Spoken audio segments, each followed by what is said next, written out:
Welcome, everybody. Thanks for joining us. My name is Drew. And I'm Chris. We're not experts on this subject, Right. but we wanted to get together and talk just a little bit Yeah. about what's going on. Then, how do you see individuals and then churches as a whole playing a role in giving a better start, or we talked about hiring and just kind of making sure that there's a fairness to it. Yeah. But in terms of social interaction and engagement, do you have any ideas in ways that we can not just say, okay, we see it, okay, we all see it, and then we go on with our lives, but that we can interact in a way that shows the love of Christ and that answers the social need in this? Yeah. That, I think, it feels like it should be an easy answer, but I feel that it's not. I hate to perpetuate this saying, but I think it is true, and there are reasons why it's true that Sunday morning is the most segregated morning in America. Now there are different reasons for that. It can be cultural, right?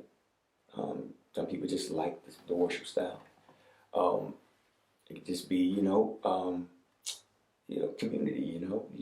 You go to the church that you live around. That's where you are. And so I understand that. And this is my personal. I wish that there was more fellowship between cultures when it comes to churches. Mm-hmm. I wish that statement wasn't true. And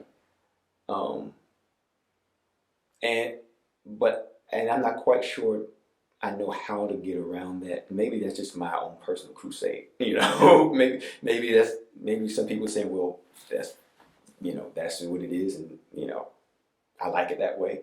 I personally don't like it that way. Perhaps we can get to a situation where churches can actively fellowship with each other. Yeah. Of course, you already talked about staffing, things like that, and bringing people. I hate to feel like it's affirmative action in the church. I do have, I'm feeling a little weird about that. Yeah. But I think that we do need to be intentional. Yeah. The separation, it is by design. It's something that I'm thinking about. You heard of Azusa? Mm-hmm. Yeah. And how there was a great move of God, Holy Spirit came on and stuff like that. And then a group of people came through and said, you know what, it's great. White, women, blacks, white, everybody was coming together. Yeah. It's great, but you know what? We think it's a good idea for black people to worship the way they want to worship, white people to worship the way they want to worship. And it took a move, and it actually killed the movement. It took the movement that was basically a moment where I believe that the power of God came and things were happening and just kind of intentionally separated. Yeah. It's intentional. And so if it's intentionally separated, I think that we have to be intentional about bringing it back together. Yeah. Yeah. Now, the way we do that, we can think of so many ways to do that. And I really don't have an elixir. Man, I wish I had the answers, but I don't. But I do believe that's something that we could really be working towards. Yeah. And I get the styles too. Yeah. Their churches got different styles and things like that. I grew up in a church where we like our gospel music and we shout and we're gonna back up the preacher, and stuff like that. I don't do that much anymore. I don't know how to tune up and do stuff like that, So even in my culture, if they want somebody who hoot and holler to, they got to go to another church. Okay. I don't do that, But here's a question. Here's a question, Drew. Maybe you can ask some of your friends. Because I can ask some of my friends and I probably know the answer, but here's the question. can some of your people see themselves under a black pastor? Hmm. Right? Don't answer it for them. Yeah. That's Yeah. just a question for you. Yeah. And vice versa. Can my some of the people in my congregation, can they see themselves under a white pastor? Yeah. Now, when you start asking questions like that, Yeah. then you go back to the heart issue, Yeah. right? And so if you can't really answer that in an affirmative yes, Mm-hmm. and I'm not talking about a yes because people are listening. I'm talking Yeah. about like internally. Yeah. You're able to say yes without a struggle. Yeah. Interesting that you should ask that. So we've talked about doing a pulpit switch. Mhm. Me come preach at your place and Mhm. you preach it at mine. And my sense is, and this might be totally weird. And just as you asked that question, I'm like, oh yeah, Mhm. is that to have you in more of a white church space Mhm. is something that would be exciting and accepted. Mhm. I thought about me entering into your church space, and I was like, well, what would that be like? Would they accept me? Like, sure, I know Right. they'd be loving and friendly and stuff like that. But as you're talking, I'm like, well, why do I think that? I don't.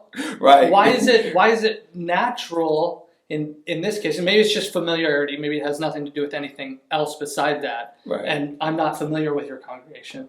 But I'm just trying to think, is there something, what's playing in my mind that makes you preaching here like, okay, Mhm. and me preaching there like, oh, Mhm. I wonder what that would be like. Yeah. Yeah. Is that okay? Well, see, you got to ask yourself. Okay, well, of course, you ask yourself, why are you feeling that way? Yeah. In what context does that emotion or that feeling or that thought come Yeah. through?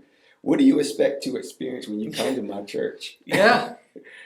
And how do you expect them to receive you? Yeah. I don't have those thoughts when I do come, when the thought of coming to your church. Yeah. I don't have Yeah. those. I do. Well, I'll say this. Let's back up.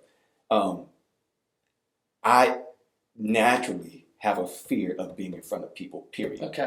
Yeah. Right. Yeah. So I do have those tendencies, those fears. I'm an introvert, man. Like me, and I'm talking too much for me right now. Okay. I'm going to go home and I'm going to take a long nap. Okay. Because it's a struggle for me. Yeah. And the struggle's real. Yeah, that we gotta work through those thought processes. Why is it that the thought of me speaking to a black congregation Yeah. caused me to feel like, do I really want to do that? Yeah. And it's not because of stage fright, but it's because of the audience. Yeah. And what they might be expecting from me. Yeah. Like, do they expect me to preach like Chris preached? Yeah. Do I even know how Chris preached? like you know, Yeah. And vice versa, of course. But that's real. Yeah. And then but here's the thing, Drew. Having you to come to preach at my church, that may be like a one Sunday thing. Yeah.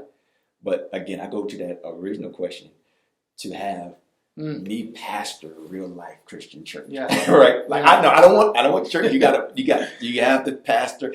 And I told you in the office, he's the man for the job. You are the man for the job. You can't go nowhere. Just you know.